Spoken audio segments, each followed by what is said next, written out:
Bonjour tout le monde, je vous parle au titre de Terre de couleur, dont je continue de gérer les actions avec les membres du conseil d'administration, mais qui sont un petit peu moins en contact avec les Maasai que moi. Donc toujours la même difficulté, être juste, être au bon endroit, faire la bonne action. Vous devez connaître notre carte que je vous passe ici. Voilà. Où il est écrit Association solidaire avec le peuple Maasai du Kenya. Comment être solidaire à 5000 km ou 6000 ou 7000? C'est pas simple. Comment être solidaire quand certaines idées sont les leurs, hein, qui sont pas tout à fait en phase avec ce que nous pensons? Qu'est-ce que nous savons du pays Maasai et des Maasai? Qu'est-ce que nous savons de cette pratique de l'excision? Donc derrière, c'est vrai qu'on parle de programme de soutien à la scolarisation. Donc c'est ce que nous faisons dans 2 écoles maintenant, le premier projet qui était en cours depuis 10 ans, s'arrêtant. Mais quel est l'objectif? Encourager les actions de sensibilisation à la pratique désastreuse et dévastatrice que sont les mutilations génitales féminines, FGM en anglais. Alors, encourager les actions, c'est quoi? C'est accepter l'idée que des femmes exciseuses puissent s'arrêter d'exciser parce qu'on leur fournit une autre activité. Savoir que l'excision est une pratique qui se paye, qui devient donc un revenu. Je me souviens fort bien, il y a 10 ans, quand j'ai entendu ça pour la première fois, c'était un petit peu révoltant. Je pensais que c'était des gens qui faisaient ça par esprit de culture Maasai et d'autres pays, parce qu'au Mali c'est la même chose et ailleurs, et dans beaucoup d'autres pays. Eh bien, en fait, c'est aussi une source de revenus. Là, je trouve ça beaucoup plus dramatique. Donc là, nous venons d'être interpellés le mois dernier déjà, par Mandela Kepio qui pensait acheter des machines à coudre pour 2 exciseuses que j'ai eues en face de moi en vidéo. C'était un peu drôle de savoir que j'avais affaire à ces femmes-là. De toute façon, elles ne comprenaient pas l'anglais et moi, je ne comprenais pas ce qu'elles me disaient en Maa et Kiswahili. Donc, nous parlions dans le vide, Mandela faisait la traduction. Donc ces femmes s'engageaient à arrêter parce que elles étaient maintenant, comme ça change beaucoup dans ces communautés, bannies en fait du village quelque part et terrorisant les petites filles qui, ayant entendu dire que, etc., puisque maintenant il y a beaucoup d'informations dans les écoles, y compris chez les petits. Donc au départ c'est pareil, parler aux petites filles de l'excision, ça nous paraissait peut-être ici un peu, je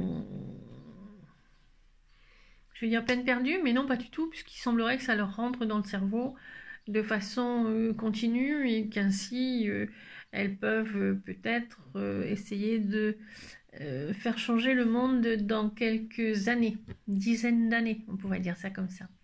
Elles ne seront plus comme les anciens ou les anciennes qui veulent absolument ça. Alors voilà, acheter des machines à coudre. On l'a déjà fait pour un autre village sans que ça paraisse remplacer une activité d'excision, mais c'était peut-être le cas. En fait, avec Sinette, elle a demandé des machines à coudre pour l'activité du village. J'ai vu les photos, j'ai vu le chef du village, j'ai vu ses femmes, puisque nous ne sommes pas sur place, hein. J'ai communiqué avec elle sans même poser la question. Avec Rose et Mandela, c'est plus clair, là, c'est exactement ce qu'ils veulent. Donc, il y a eu une demande qui a été faite par Mandela auprès de ses 4000, 5000 amis Facebook.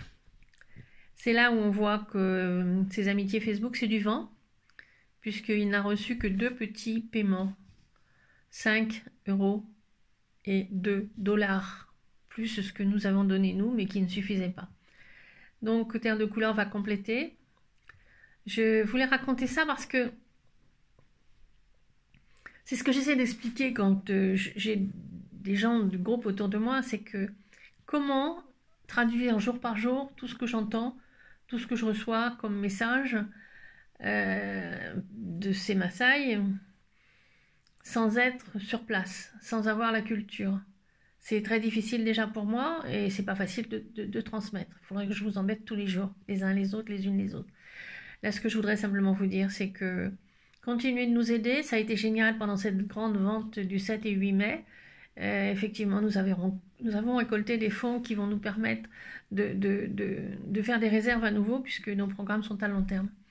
Il y a quand même des petites filles à Natumus qui n'ont que 7-8 ans, et donc avant qu'elles quittent l'école primaire, qui correspond chez nous, enfin bon, enfin pas au secondaire, mais au collège.